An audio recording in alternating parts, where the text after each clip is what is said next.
Você aí de casa é muito ansioso, nervoso, anda muito preocupado? Você sabia que, segundo a Organização Mundial de Saúde, cerca de 1 bilhão de pessoas vivem com algum tipo de transtorno mental? E quando o assunto é a ansiedade, o Brasil ocupa o primeiro lugar no mundo. Os dados são alarmantes e a busca por dias menos estressantes tem sido uma das maiores preocupações dos brasileiros atualmente. Para a gente não deixar a ansiedade atrapalhar o nosso dia a dia e manter a mente em paz, agora a gente vai aprender como filtrar as preocupações e manter a saúde da mente ok. Quem nos explica? O assunto é o escritor e palestrante Maurício Patrocínio, que nós estávamos morrendo de saudades dele. Boa tarde, meu querido! Olá, gente, tudo bem? Que coisa boa, viu?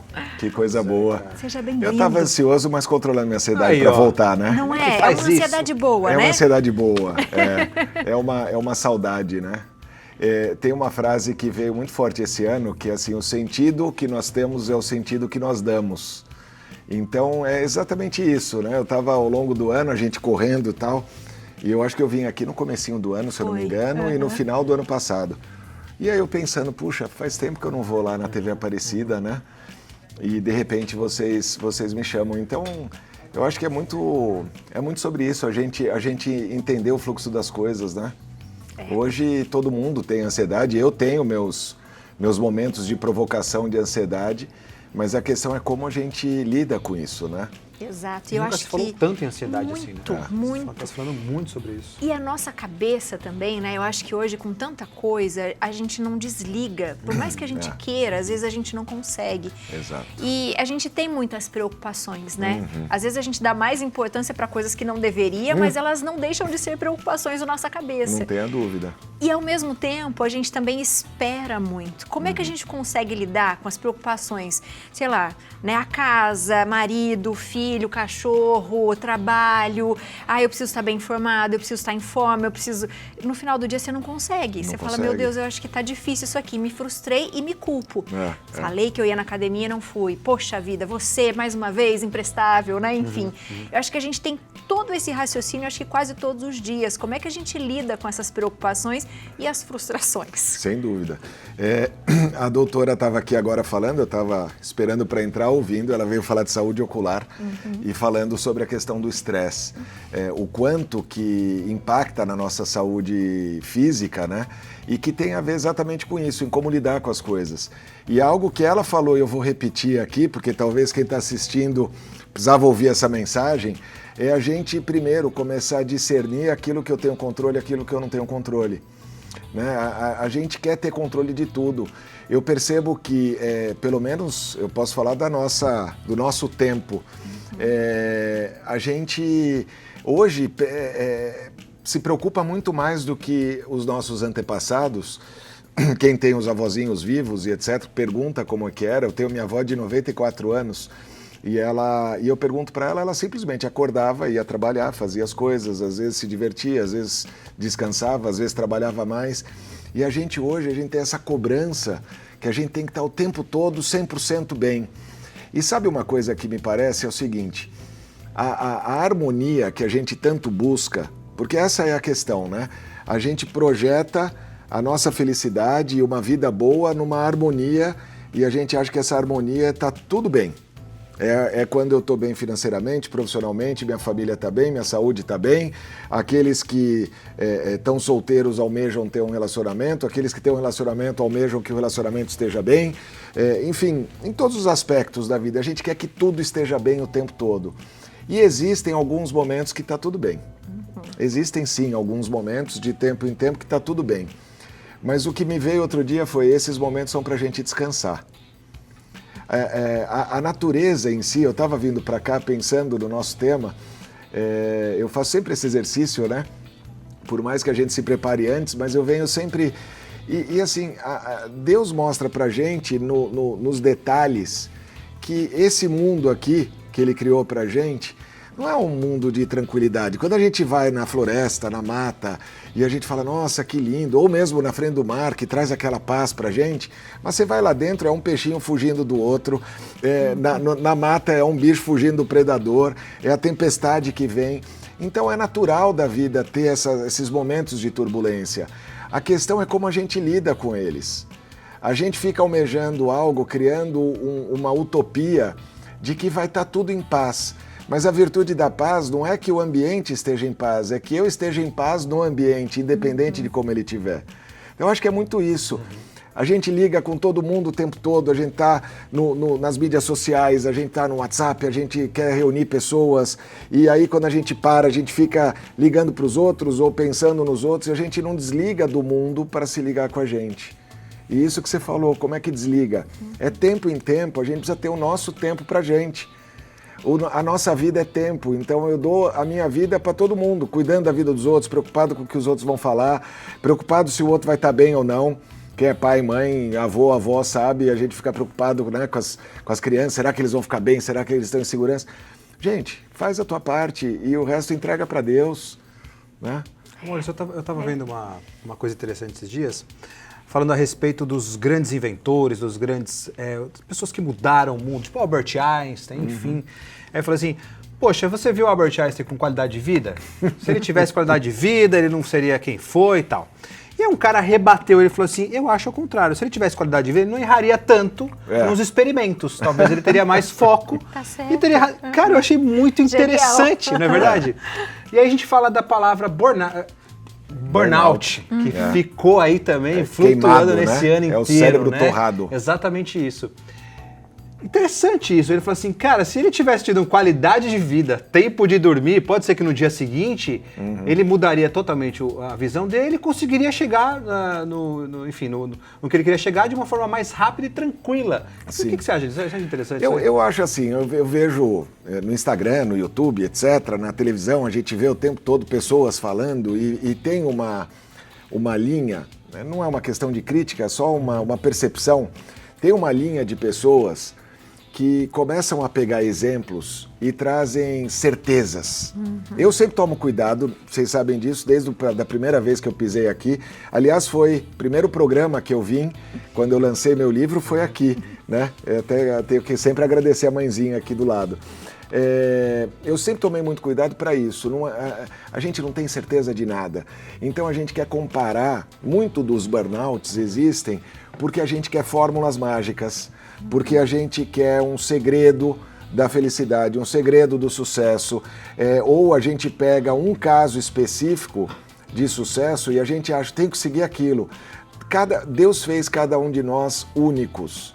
Então, se Einstein tinha qualidade de vida ou não, talvez não é o tanto que importa. A questão é o que eu posso tirar de melhor dele. Tem outros que fizeram grandes feitos e que tiveram uma vida em paz. Tem gente que acerta na primeira, tem gente que acerta na milésima vez. O que importa é acertar. O que importa é fazer valer a pena. Então a gente parar de se comparar com os outros. A fórmula mágica... Lembra, 1 ano atrás eu estava lançando meu livro, As 10 Chaves da Felicidade, né?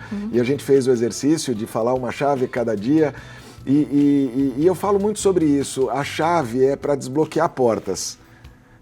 Talvez eu tenha 3 portas fechadas, você tem uma, ele tem 2. Tem outros momentos que eu fecho portas que estavam abertas. Mas são chaves que a gente vai encontrando. Mas a fórmula não existe porque nós somos únicos. Então, o que eu vejo disso o burnout existe, e eu já fui, já vivi o burnout, já tive depressão. Então, quando eu falo também das minhas vivências, porque todo mundo pensa, puxa, ele tem uma vida, ele é perfeito. Não, pelo contrário, eu posso falar até da minha experiência. Mas por quê? Porque eu mesmo que torrei o meu cérebro. Era a minha preocupação se eu ia ter o emprego ainda ou não, se eu ia ser mandado embora ou não, se eu ia conseguir dar certo ou não, se o resultado ia acontecer ou não. E eu ficava preocupado com o futuro. Você falou no final do bloco da gente falar de ansiedade, e ansiedade é excesso de futuro. E esse é o grande problema.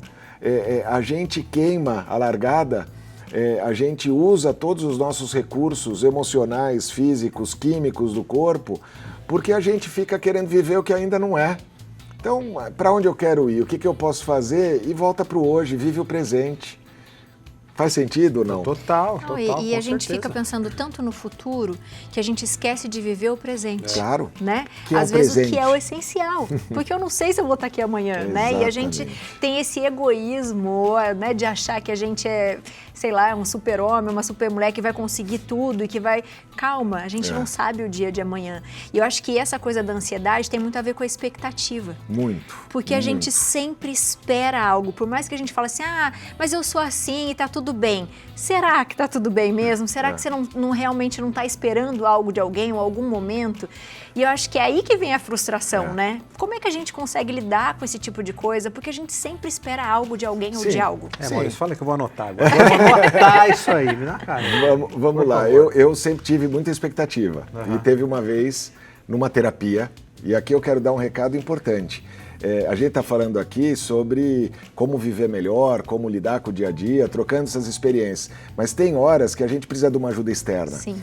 Então, não tenha vergonha de buscar um psiquiatra, de buscar um psicólogo, de buscar uma terapia que faça sentido para você, né?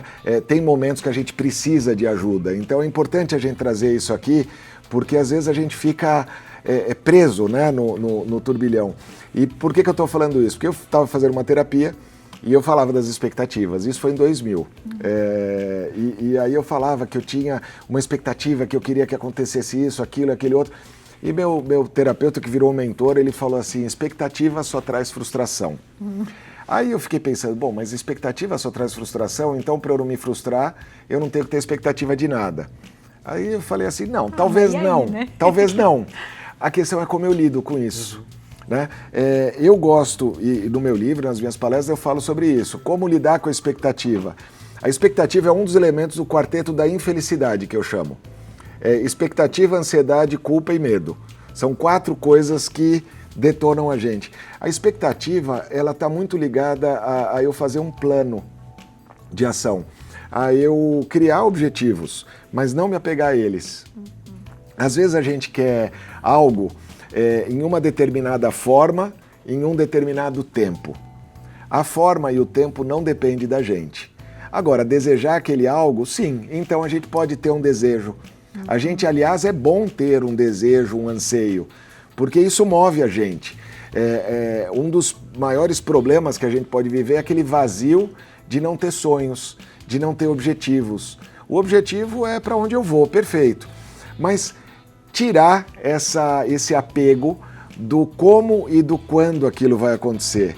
Porque a gente faz a nossa parte e Deus e o tempo faz a parte dele. O nosso tempo é diferente do tempo de Deus, é diferente do tempo das coisas.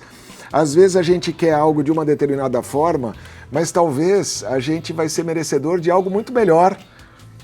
Então, eu tinha uma amiga que estava solteira e ela, a gente conversando, ela falou, eu já sei, eu aprendi aqui, eu fiz já a minha lista. Então ela fez a lista de como ela queria o marido dela. Eu falei, legal, é bom sim, até sim. você ter uma noção do que você aceita, do que você não aceita, do que você deseja, do que você não deseja e tal. Falei, tá, mas quantos itens tem na tua lista? Aí ela falou 30. Eu falei, olha, essa pessoa tem uma chance grande dela não existir. Dela não existir. Talvez algumas dessas coisas você vai ter que colocar assim, ó, isso aqui é negociável. E aí foca em 3 a 5 coisas que são inegociáveis, que tem a ver com os teus valores. Então eu acho que é muito disso, a expectativa, a ansiedade, elas estão muito ligadas a esse nosso apego do quando e do como aquilo vai acontecer. E o outro problema, porque é um pêndulo que a gente vive, ora eu vivo demais o futuro, e aí eu fico ansioso, eu fico frustrado, e ora eu vivo demais o passado. E o passado gera depressão. Seja por um passado, por coisas boas do passado, então tem gente que fica preso, e eu também, né, nós ficamos às vezes presos, em momentos fala, nossa, como era bom, nostalgia, que tempos bons. né? Tá ótimo, lembra das conquistas do passado, lembra das coisas boas, mas não fica lá. Você já está no presente.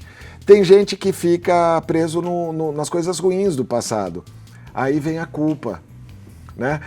Nossa, como eu fui burro, tenho o dedo podre, não serve para mim. Aí eu fico afirmando coisas e eu afirmo tanto que eu me convenço daquilo. Quando fala que a palavra tem poder, não acho que é algo sobrenatural.